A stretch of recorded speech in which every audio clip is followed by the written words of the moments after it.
first serious relationship when I was around 20. And it's been my only serious relationship, for many reasons. But there were a couple of lessons that I learned. And what I really did realize is the successes, or the attention that it required for me to become successful in business, was also the exact same attention that it required for me to be in a successful relationship. However, I didn't know this going in. So see, like I said, we've all experienced some form of business-ship or bride-ship, if you will. And I did want to write these down just to make sure that my future bride is not mad at me for saying any of this, so I wanted to be very correct. But how many of you can recognize, especially men in the house, can I see a show of hands? And ladies, how many of you can see that these men in the house have been wrong a few times? Right? Maybe a few too many times? And so that's why I just wanted to make sure that, and correct me if I'm wrong, but I was going through a lot of these questions in my mind when I was reflecting back on this relationship, because I did want to learn.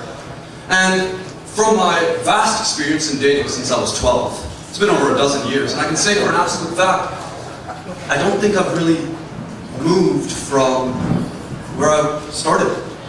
I mean, what I know about women is exactly as much as I knew when I was 12 as I do now when I'm 24.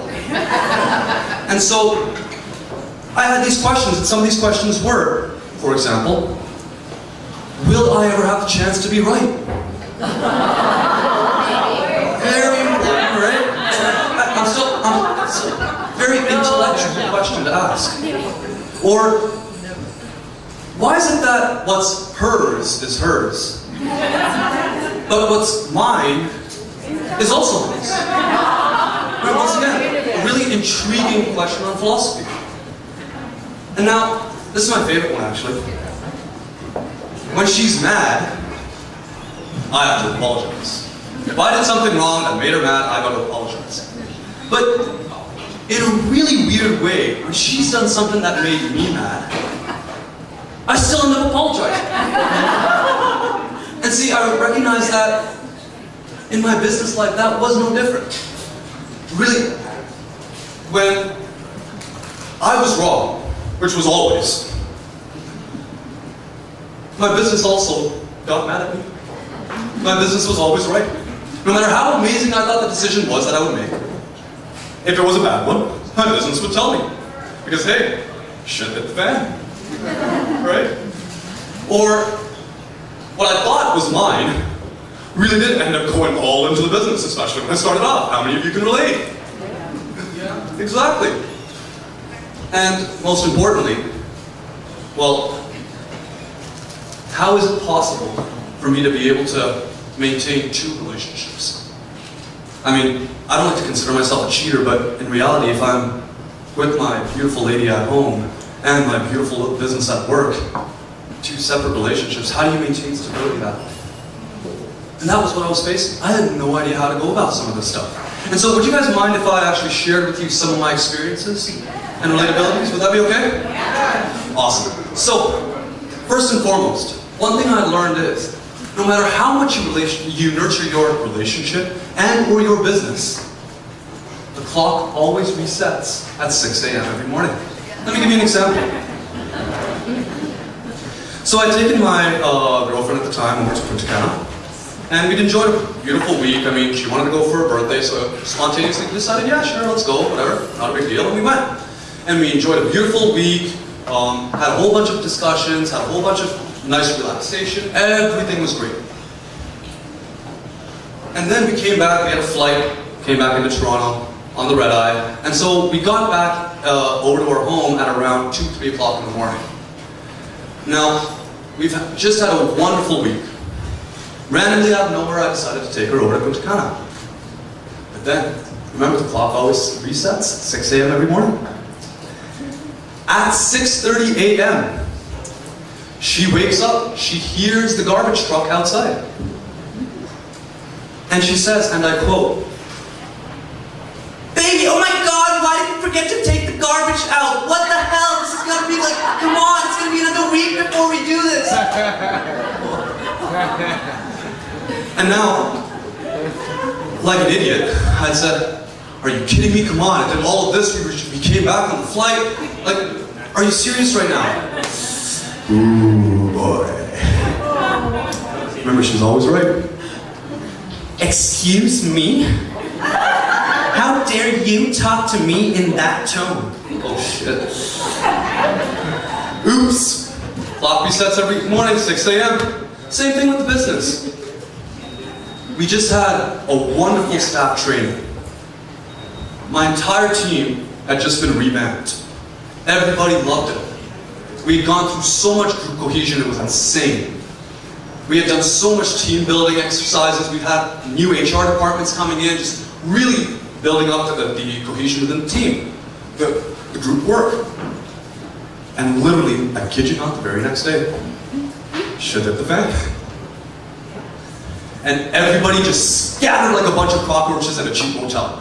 They were gone. They were out of there. It's almost as if all that training that we had gone through the prior 2 weeks did not apply. Hey, it's business. Shit hits the fan, people are people.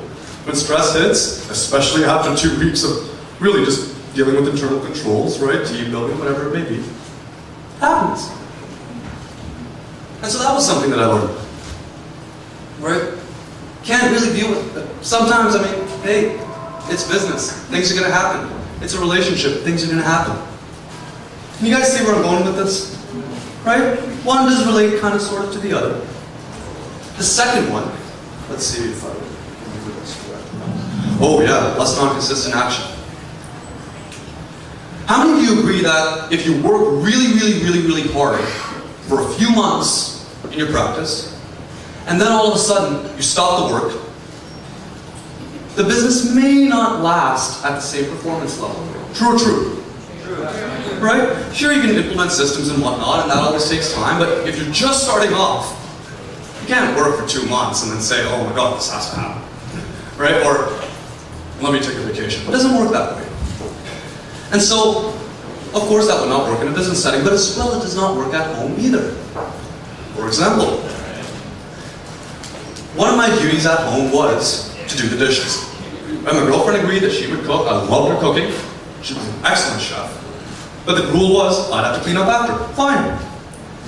And there was one day, so I'd do it regularly, right, every single day. But that one day I'd forget to do the dishes. Baby, you didn't do the dishes. Oh my God, you never do that. Never. Huh? But I did them yesterday. No, you didn't. These have been here for a week. What? Oh shit. Same thing in the business world, folks. Happens, right? How many of you can relate to that, by the way? Or the other thing, anytime I'm trying to break a bad habit of some kind or something, or I'm messed up, whatever it may be, You always do this. it's always or never, right? One of those. So that's happened. But most importantly, and this is a pretty important one, trying to balance both. How do you deal with work life and your home life? 2 separate relationships. See, folks, I'm a young guy. There's some stuff that I will still never understand. Women is one of them. I can never understand it. And I'm still trying to learn. It took me 5 years to build my empire to where it's at today. It's taken me a dozen years and I still don't know where I'm at with women. And so I guess, as a young guy, we've got to realize that there are our strengths and there are our weaknesses. But just as some advice in the audience, gentlemen, if you can be in a successful relationship with your wives, kudos to you. You can always start a damn good business and you will rock it. And ladies, there is nobody else that I could ever imagine that would be better in business than yourselves. Because you guys understand the emotions behind business. So please, take this inspiration, get moving on whatever business it is that you want to get moving on, and kudos to you. Thank you very much, folks.